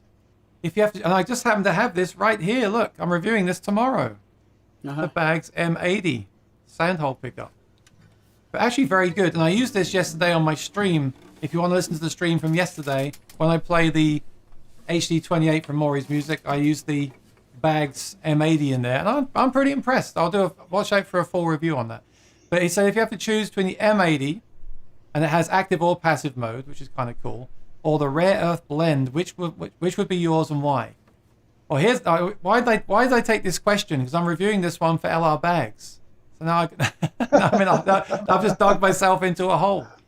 All right, here's the thing. I don't know if you guys have tried these, but I actually tried the Rare Earth Blend. It's a soundhole pickup like this with a microphone built in. I did try it at my weekly gig at Tommy Bahama when I had a real gig, and I was blown away by it. It has a really natural sound. It doesn't quite cut enough for me because it's a magnetic with a microphone, and I'm used to that undersaddle or that piezo kind of cut and thwack. But I remember being really, really, really, really impressed with it. And it's also black. It's very inconspicuous. I think it might be harder to get in and out the guitar or change the battery if memory serves me correctly. But I was really impressed with it. I'm also really impressed with this, but this doesn't have a microphone. But what it does do, which is really cool, because I'm not usually a fan of magnetic pickups, this actually picks up, the coil inside is noise cancelling, and it picks up the body sound as well. So you get a blend of a little bit of body sound with a little bit at the top, and you can drum on it with this. The features are really nice. I know some people might not like the look of it. I've seen some people painting this black. You can take that off and paint it if you want to. But it's got a battery check. You can run it in passive or active mode if you want to run it with no battery. It picks up the top. It sounds great. And you can get a cable so you can just plug in when you want to use it rather than installing it permanently into the guitar. So I'm going to be reviewing this tomorrow. So subscribe and ring the bell, and you can listen to it on my review. I haven't reviewed the Rare Earth Blend, but I have played it and I really like it. I don't think you can go wrong with either of them. I know I'm totally on the fence there. But they are both really, really good. It depends if you want the mic in there or not. That's what I'll say. If you don't want a mic because of feedback and stuff, maybe check out the Fishman first. If you don't want a mic, maybe check out the M80 first. But they're both really, really rock solid from my experience. I recommend both of them. Have either of you tried these pickups, and what are your thoughts on soundhole magnetic pickups personally? Yeah, I used to use the Rare Earth blend. That was my very first pickup in my 1998 OM28V. I used that for about a year, and I had to do some surgical EQ to take some of the bad mid range out, but I couldn't really get happy with how much I took out that I wanted to keep in there, and it was probably as much operator error. But like you, it didn't have enough cut, and when I tried to make a pleasing EQ curve that didn't sound boxy. Then I took some things away that made it sound a little bit lifeless, and I ended up, not keeping it. But I've only ever played the M80 for maybe 1 or 2 gigs, and I can't really say that I've put them up against each other enough to really have a voice for it. But I like the Rare Earth as much as I used it. What do you think, Spoon? I still have a Rare Earth blend. The Rare Earth, what do they call it with the mic? There's a name for it. You just tell me. Rare Earth blend, yeah, that's the one. Yeah, Rare Earth blend. Yeah, I still have that. I haven't used it in a very long time. I'm lazy enough to just want to do the plug and play, and anything in a smaller venue, I'm going to use a mic with the. I always try to use the mic and just add as little pickup as possible to fill it out. And still go with the mic mainly. If I'm dealing with a sound guy, just say use as much mic as possible, and raise up the pickup as you need. But the bags, I also had the very first bags. I don't remember what that's called. That M1 active. Yeah. Yeah, M1. The M1 active. I still have the M1 active. I still have that too. And I may have actually broke that. I think trying to change the pots. You can raise and lower the pickups, and I think I accidentally disabled it. Now that I think about it, I think I ruined the B string on that night. But I thought it sounded more like an electric guitar to my ears than the Rare Earth. But I thought the Rare Earth didn't have, maybe what you say cut, I would call definition, that the individual strings and the kind of focused edginess of guitar strings didn't really come through. It was very warm. Yeah. So you had to really futz with the EQ. And I don't think, are they better? I also tried the Sunrise. I got Matt Umanoff loaned me the Sunrise for a while, but that was way too hot to play in a small bar back room. They were just super hot, gigantic sounding, and definitely made for much bigger venues. And I think I just kind of got lazy. None of them sound like acoustic guitars to me. I've never heard anything that sounds like acoustic guitar. So as long as it sounds good, as long as people are pleased with it, that's all I care about. Well, I had a conversation this morning because I played this yesterday on my stream, and someone said, "How did that sound so good?" And I said, "This actually proves my point about pickups, right? There's nothing here. You're hearing the undersaddle pickup with the IR technology." And it's the same in a Martin with an undersaddle pickup. You're hearing the pickup. In fact, someone at Martin told me that themselves years ago as well. You hear the pickup more than the guitar. And that's a really good thing to remember. But what I will say is if you're plugging in all the time, maybe get something like the Trance, because that would be my preference over the Soundhole pickups.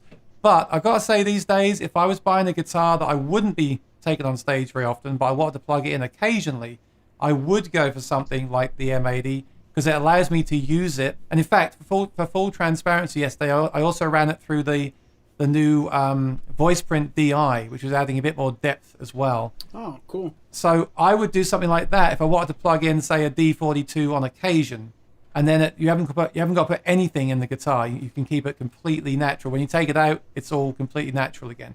And my advice to everyone is if you're playing 5 nights a week, get something like the Trance or the Anthem, which is more... That's more my preference if I'm using it every single night. So that's where I kind of stand on the Soundhole pickups. And it also depends how you play, because we're all agreeing it's a warmer, kind of less cutting sound. If you want that, then great. But if you don't, then maybe go another direction. Fair enough. Such a big topic, electronics. But yeah, that's one thing I've learned. Don't go down too many rabbit holes, because you'll never hear the guitar. You will hear the pickup. That's the best advice I can give. Though the Trance, I will say, both the Trance and what you get with the Aura system is they both of them react to the dynamics well. Yeah. So you playing hard, soft, and stuff, that aspect of your guitar comes through on those systems more than they do a lot of other systems, I think. I agree. The magnetic does feel different. It does feel more shallow to me, where the body ones and the undersaddles, you can kind of Maybe it's because I'm used to those as well, though. That's what I've got to be careful of. I'm so used to playing that style of pickup. Is it just the way my hands are used to feeling? I don't know. But that is a great pickup, and I'll have a review on it very, very soon. All right. Jim says, I've been playing guitar since I retired 3 years ago. My Martin is an OMX2ME. I can play 12-bar versions of Wayfaring Stranger, Freight Train, Midnight Special, and others fingerpicking. Well, congratulations, Jim, because I spent years trying to learn Freight Train. So good job. My question is, what guitar do you recommend that I step up to? Oh, great question. $1,000 range. I feel that life is short and buy the guitar. I agree. Life is short. If you can afford it, buy the best you can and enjoy it. But what would you say in the $1,000 range is a step up from the model previously mentioned? And I'll give that to Maury to start with. I would probably look in the Road series. I think you could really get a lot of guitar for the money looking at something like a D12, a D12E, D13E. I think it's, and this is coming from some of the higher ups at Martin that would agree with me, when you want to make sure all of your money is going to tone, you're not paying for, you're not overpaying for maybe trim or a really expensive case or things that might not contribute to what you're hearing. I think it's really hard to beat the Road series, and I would look at anything in the 12 or 13 would be a really good start. What do you think, Spoon? Well, like the person asking the question, I'm getting a little too old now because $1,000 doesn't buy what it used to buy. Because I would say if you can at all possibly afford to go up to the 15 series, that's what I would say. Yeah. But if you're going to look in the Road series, I would say make sure you want a Dreadnought, because if you've been playing an OM your whole life and you're mainly finger picking, that big, I'm suffering from Dreadnought shoulder right now from doing these silent channel recordings. And if you're just, you got to make sure you want a body that big. They're very seductive. The sound of Dreadnoughts are really seductive, but they're a handful. They're an armful anyway.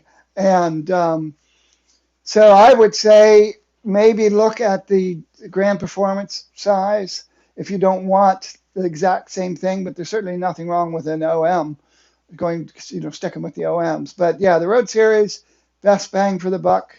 So I would say that's where you start and Cool. see if that's what you like. And a good follow-up question from earlier, I kind of touched on this, right? Is it possible to get a CEO 9 with a different neck shape from the custom shop? That's an interesting Actually, question. yeah. Because I'm just going to say, well, Maury's the dealer, right? I would just say because it's mango, they may not have any mango left. So that's the first question. If you guys still have mango, they may have only bought a certain number of sets. But if they have the wood, they'll make it for you. They don't allow you to make, when it comes to artist signature models, they refuse to let you make the exact same thing. There's always certain things you can't add. I know it. I don't see why CEO. Well, is the CEO still active guitar, Maury? Is that still in the catalog? That's a really good question. Come January, they made a bunch of changes. I think it is, but it's such a recent thing. I'd have to look. If it's still in the catalog, they would definitely do that. I would think so. Call Maury and make him ask. If you're interested, call Maury and he can find out for you, and he'll let us know next time. Lee says, one person complains on a forum 3 or 4 times. People think that's 3 or 4 problems. I totally agree. Forums are great, but be careful with stuff like that because it's only and one person. Not to interrupt, but for every person that complains on a forum, there are 500 people that are happy. Yes. It's not to say that. I would be careful trying to assume that since it's on a forum, it's a big problem. But yeah, I would agree with Lee. Squeaky wheels. Stefan said he did have an OM28 where the sides went loose on the back, sent from Greece, a very humid country. Like everything else, these guitars are wood and they're a little bit delicate, and just make sure you look after them. That's the most important thing. Make sure when you have it, you store it well. And that's a great thing with Maury, because we can hear his humidifiers running. We know he takes care of the guitars, and then when you get it from him, just make sure you look after it, and you should be good to go. Yeah, Leo Katke told me that he had a guitar fall apart on him sitting in the seat next to him on a commercial jet.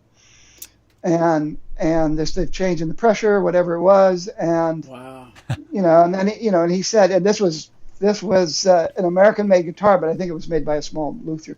But he said, there are guitars in Spain that can't leave Spain because they're so delicately made, and Wow.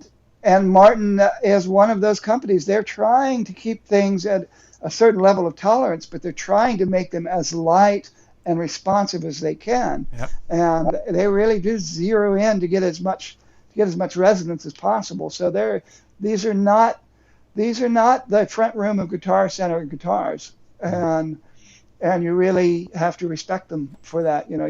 They're not as delicate as violins or cello, but they are these are finely crafted instruments that have to be treated that way. They're like cats. You have to feed and water them. Yeah, that's one of the nice things about the X series is that's the material they're made out of, particularly the ones that don't have the solid top. They do not respond to humidity and temperature changes the same way. Yep. I mean, glue is glue, but they're definitely the guitar you want to if you're going to keep taking it to the cabin and then take it to the beach and then take it skiing, and that's Yeah. your. Sure. Female guitarist, of course, Elizabeth Cotton. And Elizabeth Cotton has a signature Martin guitar. Check it out on Google. Colin agrees with Lee about forums. Oh, and finally, a mid-price stage-ready triple O. The 16 Granadillo or the 13 Cirrus. Hey, Cirrus, what time is it? Don't call me Shirley. I haven't played these. I'm throwing this to you guys. I haven't played these guitars. It's a personal preference. You could not make a mistake there, and not to be a politician, but if you have it in your mind you want to get a 16 and you end up going with the Road Series, I mean, I know it sounds like the 16 is going to be more guitar, excuse me, because of its series, and you're jumping up out of the Road Series into 16. Not to speak bad about the 16s, but not really. I would be very, very comfortable with either one on stage. I would really pare it down to budget. If you can afford both, you still might be impressed by the Road Series, so don't discount the Road Series just because you can afford or are willing to spend the 16 series money. You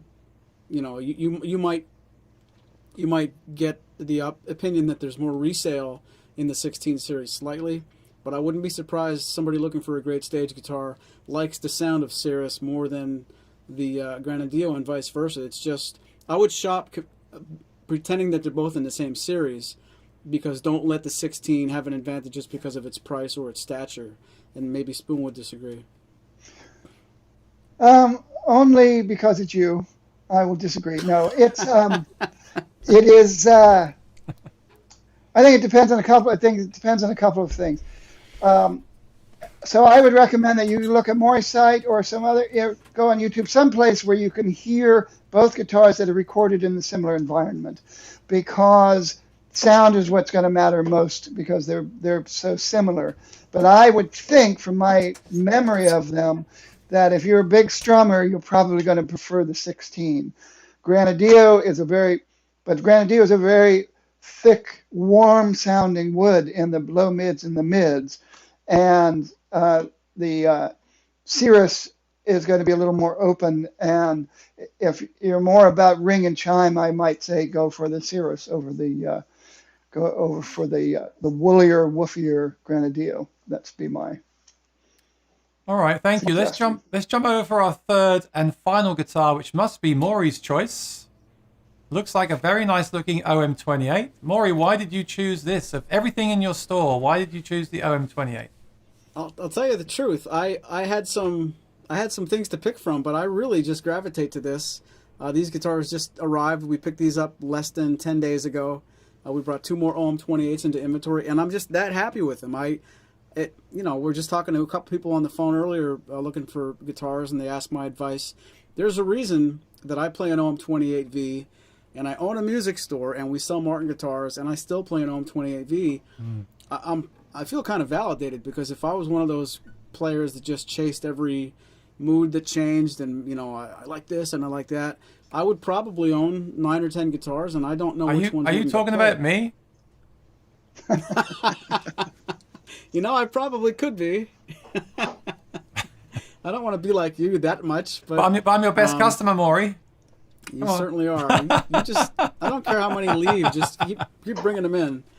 But it means so much that you would almost, I shouldn't say you would almost, but wouldn't you almost think, since I play an OM28 all the time, these would just become kind of mundane and I would always look to something different? I love this. This is such a great guitar. I like this almost as much as mine, and it's brand new. It's not broken in. It's not been played more than 20 minutes. This sound really, really resonates with me. And I mean, look at the top and the back. This is a good example of an OM28. Yeah, very nice. Very nice. And my short answer is I love this guitar. It is this model. I okay, really do. let's hear it.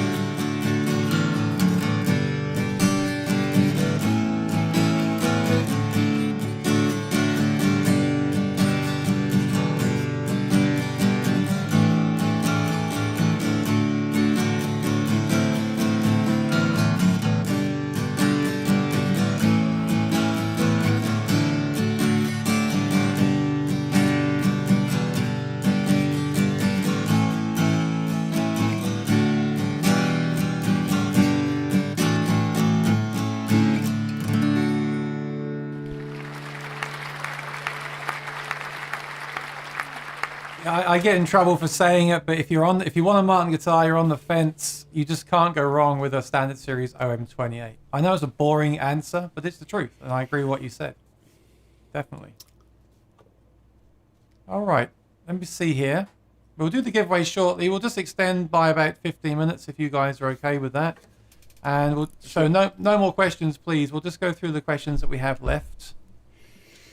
And we'll finish with a sniff of the sound holes. So Rosalind says hi from Connecticut.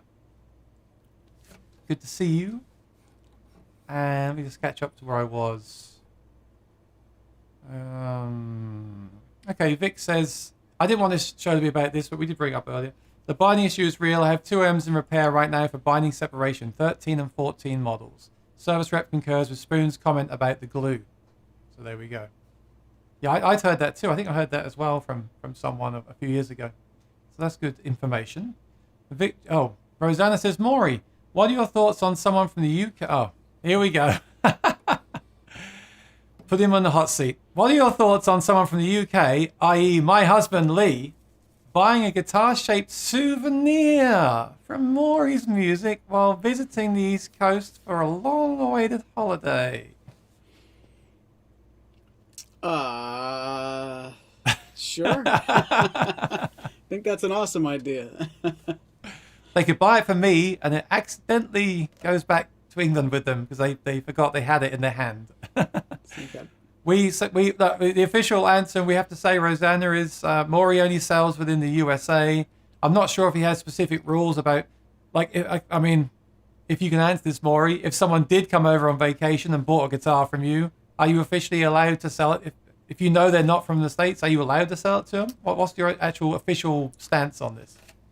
Actually and officially, we're not allowed, and it's okay. Because Martin wants to make sure that they're doing right by their international distributors and the people that are, the things that are in place to make sure that Martin sends their guitars overseas so that you guys can, shop and have stock there.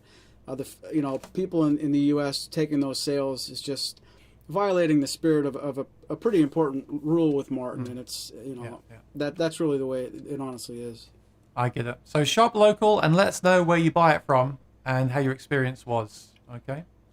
And Jim, following on from that, Jim says, I've noticed that all new Martins are now priced at full MSRP without MAP.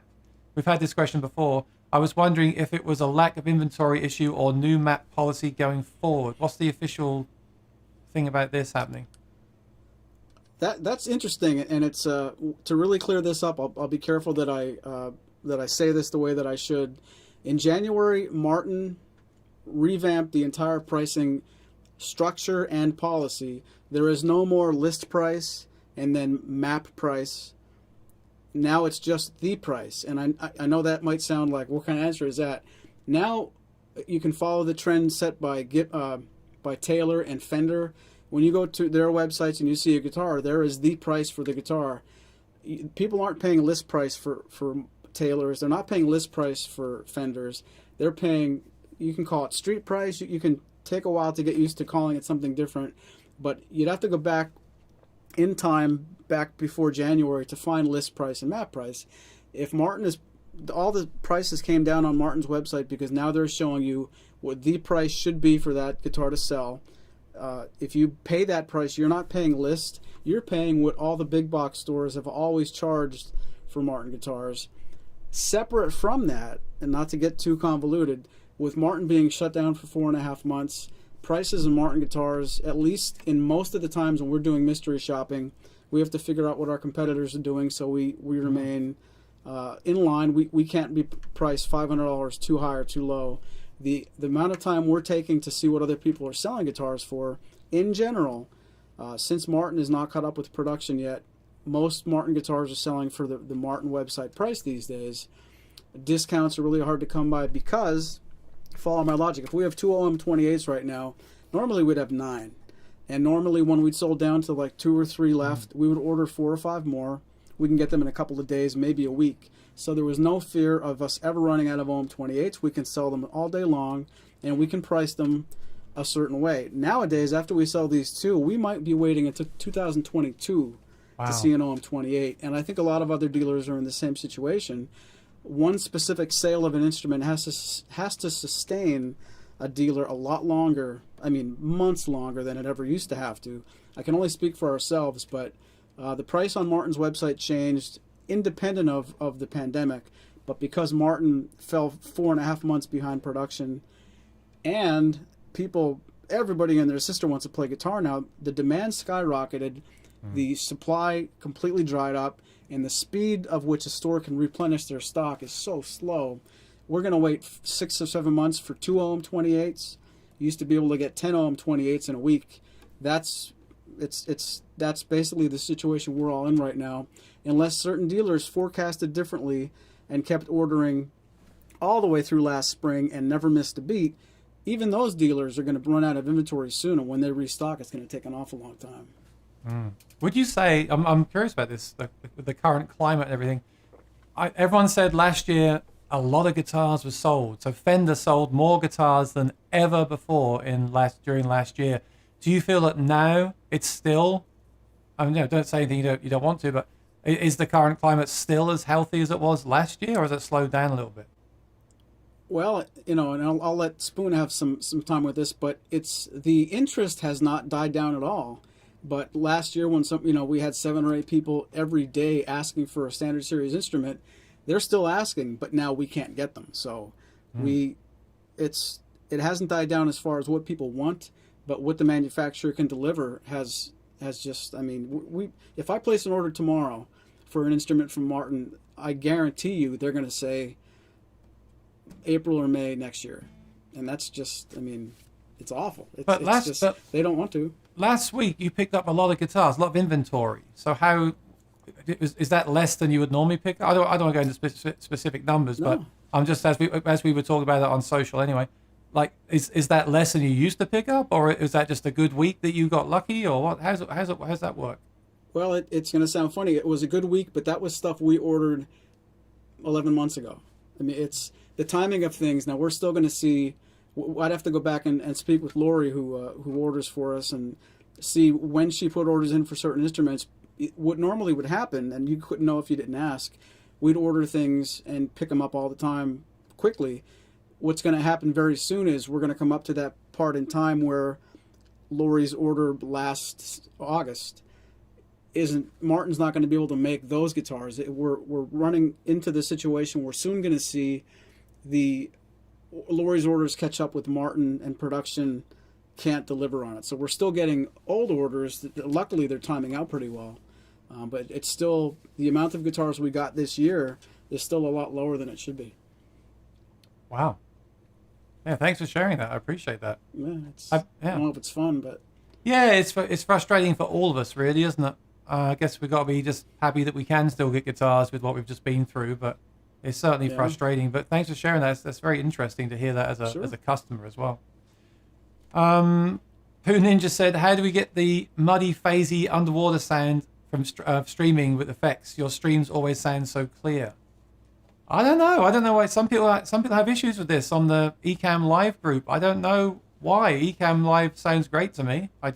If you have a good mic and a good interface and you go in and keep the environment noise down, I don't know. I guess again, there's so many different interfaces and software and all these different things you can use to do it. But I do think Maury and I have worked pretty hard to get this sound, and I'm really happy with it. For example, when Maury plays, he has a different setting for fingerstyle because it's softer, so his level will go up, and when he strums, his level will come down, and things like that just kind of help the stream stay a nice, consistent level. And we're always tweaking it. It's a lot of work, but it's I'm happy to say you think it's a clear sound, because it's when you think what we're doing here. I'm in Queens, Spoon's in Brooklyn, Maury's in Coaldale. The server for this is in another part of America or in the world, and we're all streaming together at the same time in this sort of quality. It's pretty amazing. Yeah. Actually, Aaron, that's a good segue, not to keep this program going longer. Could I ask you, off the cuff, you don't have to answer if you don't want to, how many hours a week do you think you invest into this program so it works smoothly for 2 hours? Actually, not enough. I think we've kind of developed this as we went. If you go back to our, we started doing this about what, 10 months ago? They were pretty raw. This time last year. They were pretty, well, a little bit after, I think, because we didn't lock down until like next week.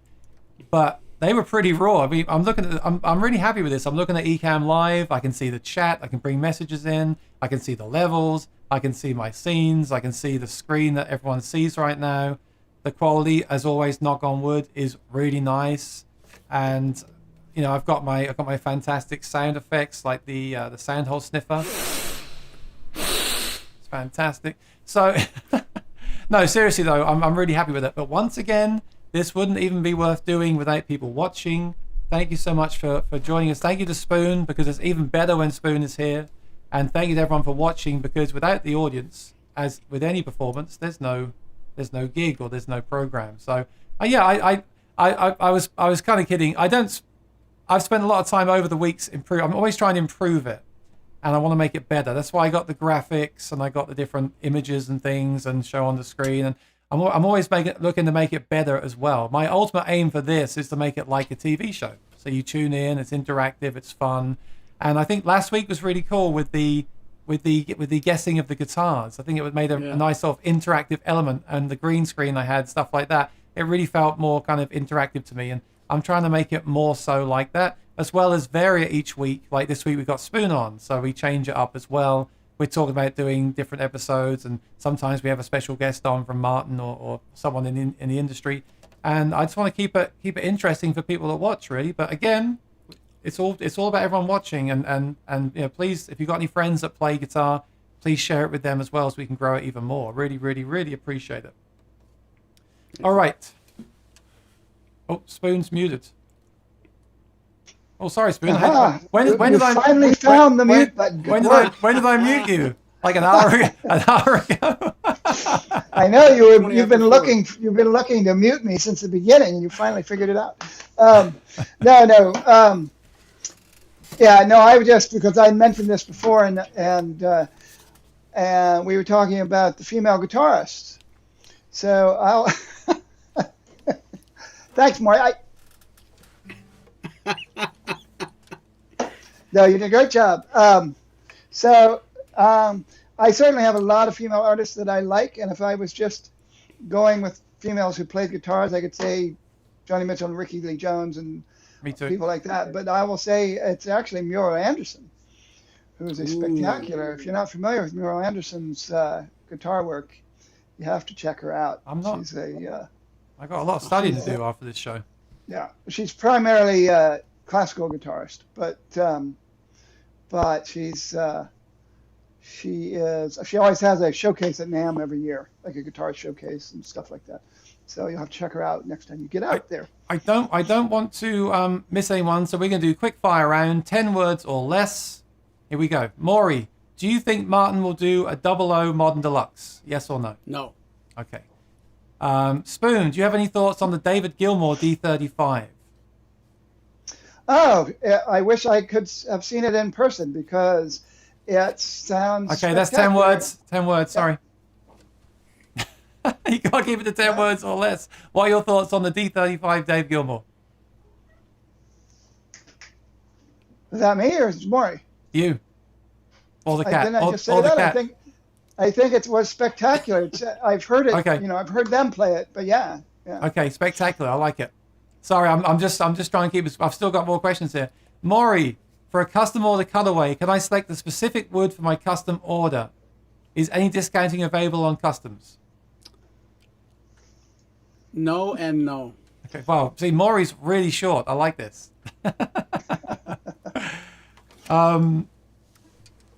Did Skip Belts ever get back to you about Martin Owners Club available outside the USA? No, he didn't. I'll text him tomorrow and ask him to update me because I'll say you asked about it. That was 14 words. Oh, sorry. 16. Oh, Jerry Cherry, hi.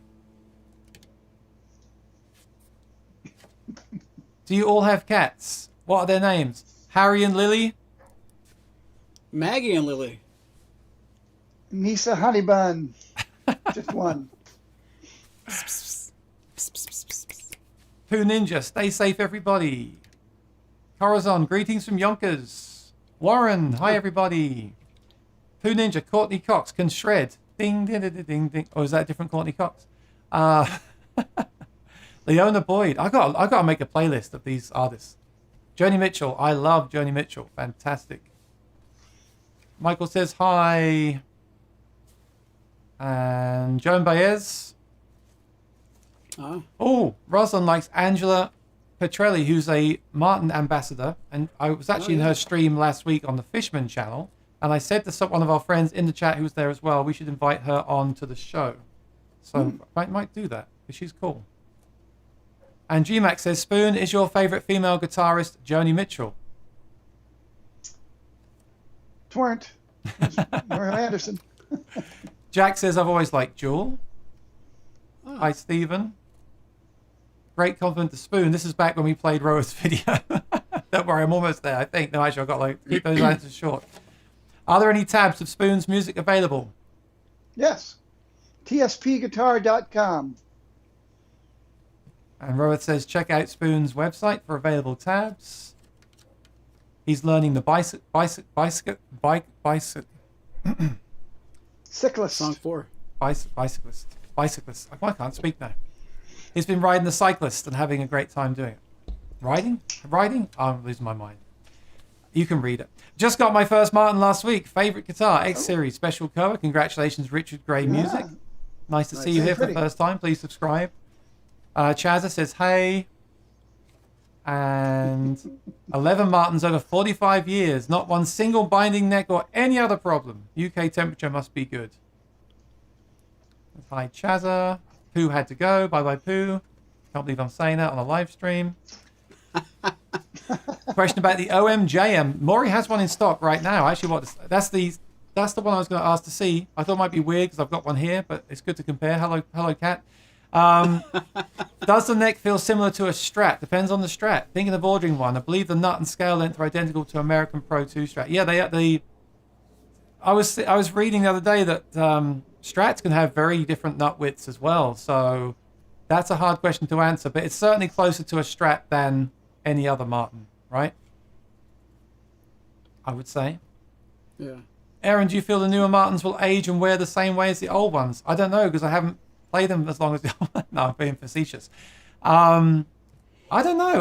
I mean, by many accounts, maybe new guitars are made better than the old ones. I know a lot of people will say I shouldn't say that, but I mean, we do have some technology and research now, and I don't know. I'll tell you. Give me a call in 30 years. I'll tell you. I'll also be very upset that it's 30 years in the future. I think the modern. I get in trouble for saying this. The standard series guitars are really, really some of my favorite guitars. They're great. Okay. Spoon, is there an audible difference between hide glue and modern adhesives? I think there is, yeah. I do think there is. And happy birthday, Tone Guy. That's Ton Guy, right? Happy birthday. Yep. If we wouldn't get a copyright strike, I would sing you the song. Sorry about that. Can we do the one from Chili's where we just clap? Oh yeah, they have their own song to avoid the copyright. Happy birthday, Tony Phillips. Right. I picked up a Martin 0015M recently. Want to add a pickup? Do certain pickups work better with all mahogany? That's a great question that I don't even know the answer to because I haven't played many mahogany guitars. I'll say, like I said earlier, the pickup, you hear the pickup more than the guitar, but I'm sure it does have some influence over it, and that depends what kind of style you're playing. So go and check out my channel. I have a playlist of pickup reviews. I think I'm up to about 18 or 19 now. So go and take a listen. Oh, wow.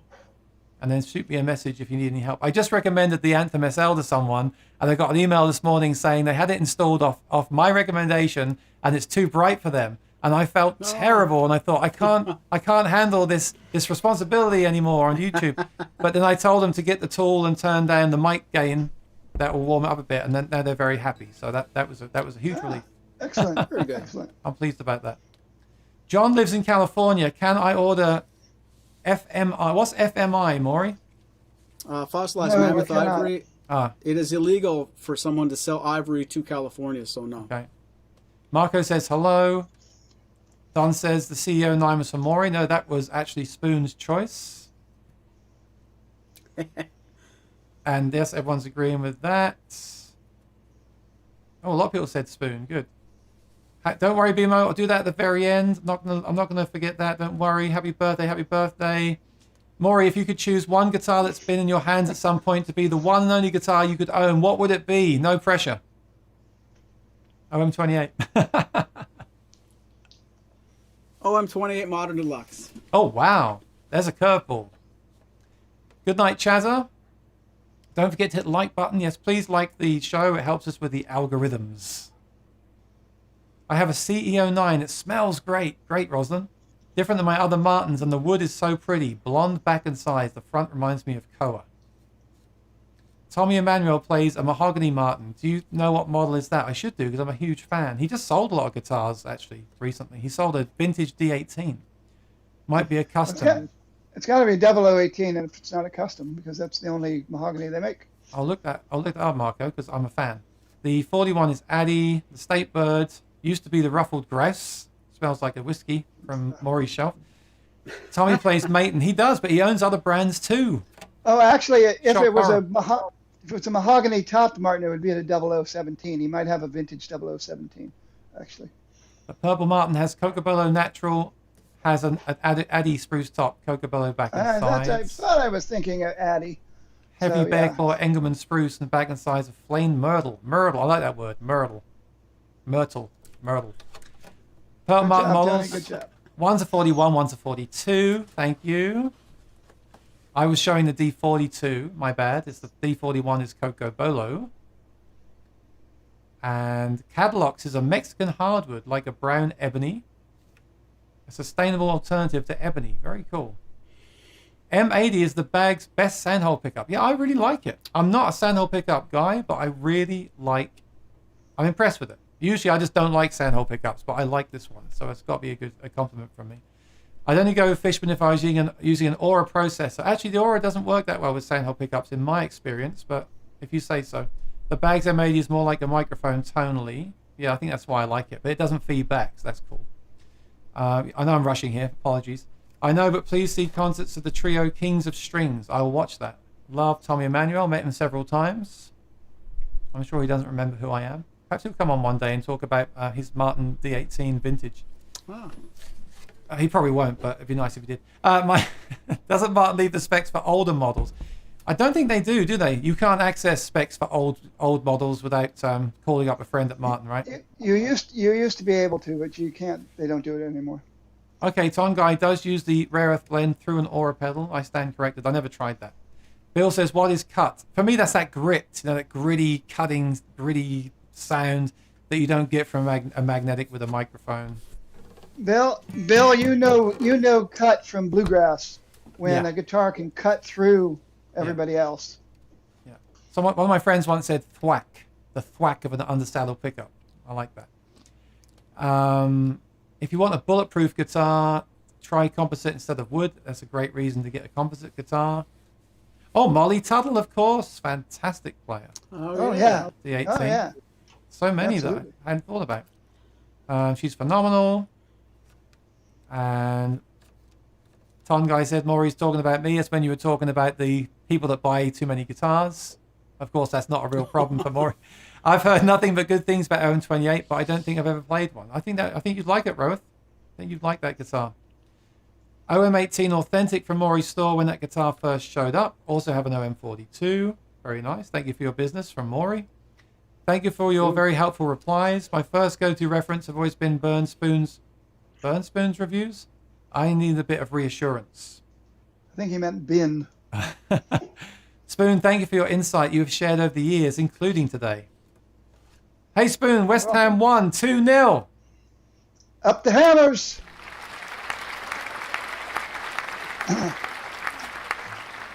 I know, Colin. I was watching the first half right up until showtime. Custom route may be faster. I ordered in July 20 and received it Feb 21. Not bad. Especially considering what 2020 was like. I ordered a Lefty D28 Modern Deluxe in September 2020. Expected March 2022. Wow. Oof. They Pain. take extra care and time over the left-handed guitars. That's why. Don't worry. It says it's painful. The waiting is the hardest part, and also sometimes the best part, right? In my experience, I waited 11 years for my Eric Salin classical guitar. Salin. Muriel, 11 years. Yeah, Muriel Anderson is cool. Has lessons on Truefire. I like Rebecca Lavelle from Larkin Poe.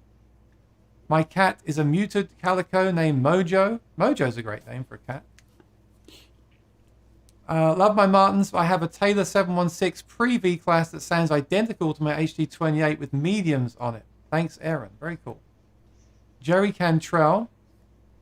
If we're talking classical guitarists, I like Berta Rojas and Anna Vidovic, who I obviously got their names wrong because I can't pronounce people's names. Maury, where is your shop? I'll answer for him. Caldale, Pennsylvania. Mr. Fuzztone, playing my 1943 018 the other day. The guitar is in perfect condition and as light as a feather. Wow. Very envious of that. We want to see a video. That's exactly the kind of guitar we yeah, need to see a video I of. know, I keep saying, please send me, I need more videos and photos. If you've got a guitar like that, you have to send me a video and photos. Thank you for the birthday wishes. Your cat is trying to tell you it's supper time. Did you see the World Martin? Is. That Martin is bringing out. Oh, the World Martin that Martin's bringing out. Do you mean the Earth guitar? Yes, we had the artist on the show. Good friend of mine, though. Lee is a cat dad too. We have two cats, Maggie and Vala. I thought your cats would be called OM and 42. Richard Gray Music. Are you talking about the OOL Earth? I think you are. For best or results, you need to switch your blend control all the way to a sound hole pickup version. No microphone. Can a D15M handle... What? Let me just read that. For best or results, you need to switch your Fishman blend to the sound hole pickup. Yeah, but they actually make those Aura images with a Fishman matrix pickup. So that's what technically on paper should work the best. But we found that sometimes other pickups do work by pure luck. So it's worth trying it. Can a D15M handle medium gauge strings, Spoon Phillips? Sure. Lee, Rosanna made me bath the cats before this stream. I tried bathing ours once, and I've still got the scars to prove it. You know, I gave her the bath the other day. She loved it, but the problem was the hair kept sticking to my tongue. We are through all the comments. Thank you so much. We're going to do the giveaway now. Thank you so much. Really appreciate it. Let's do that, and we'll say goodbye. Like I said, if you haven't subscribed, please do ring the bell. Also, check out Maury's Music and Spoon Phillips on YouTube as well. There is now a time limit on the giveaway. Don't worry. It's a 60-second countdown. Here are the rules to win a 3-pack of Martin strings, courtesy of my good friend Maury Rutch. Oh, I like the music too. Click on the product URL in the chat, which I should post shortly. Click on the Images tab. The first two images are the same, but with one slight difference. Come back here and type your full answer in detail, please. You have 60 seconds from when I paste the link. I'll start the countdown timer. While the countdown timer is running, Maury will play his favorite OM28 guitar. So, I'm going to grab this link for you and I'll paste it in the chat in 1 second. Thanks again for your time today, Maury, Spoon, and everyone in the chat. Really, really, really, really appreciate it. Okay, here comes the link. Are you ready? I'm pasting it right now. Remember, there's a delay in the stream, but you'll see it in the chat and you can click on it. Okay, Maury, please play something for us while we play the game, and I'll stop you with a siren when we've got a winner.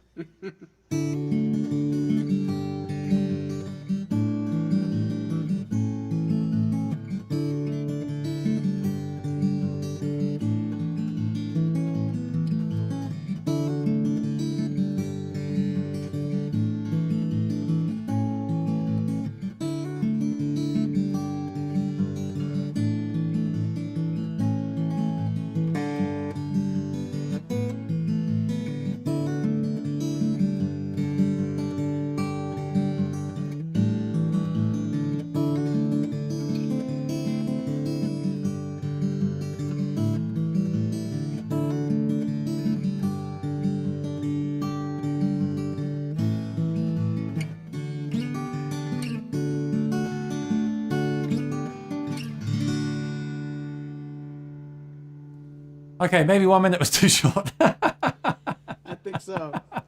Give us one more strum and I'll... Oh, well, we have it. Hang on. That's the wrong sound. There it is. 12th fret dot marker only has 1 dot in the second pick. That's right, DM, congratulations. Send your details to Maury at maurysmusic.com. Well, I don't know about you guys. I'm absolutely exhausted. We've been going for 2 hours, but I love it. But that was a great show. Once again, thank you to Spoon Phillips. Always amazing to have you here. Thank you, Spoon. And thank you to Maury. Great to have you here. Remember, Maury goes live with his current inventory once a week and does a live stream with his friend from Martin once a week on Facebook. So subscribe to Maury's Music on Facebook and on YouTube and ring the bell. Spoon, where can people find out more about you? You can see my music at tspguitar.com. You can read my reviews at onemans.com. That's one man's with a Z. onemans.com. Awesome. And yes, check out their channel, subscribe, and also please subscribe to mine, ring the bell. It really helps me out. And to finish up, we shall switch over to Maury for a quick sniff of his favorite OM28. Okay, we didn't need to see that. Thanks, everybody. Check out this whole sniffer mug. There we go. Cheers. Bye-bye. Cheers, everyone. Thank you for your time. Thank you for your questions. We'll see you next Monday, if not before. Everyone take care and be well. And until next time, bye-bye.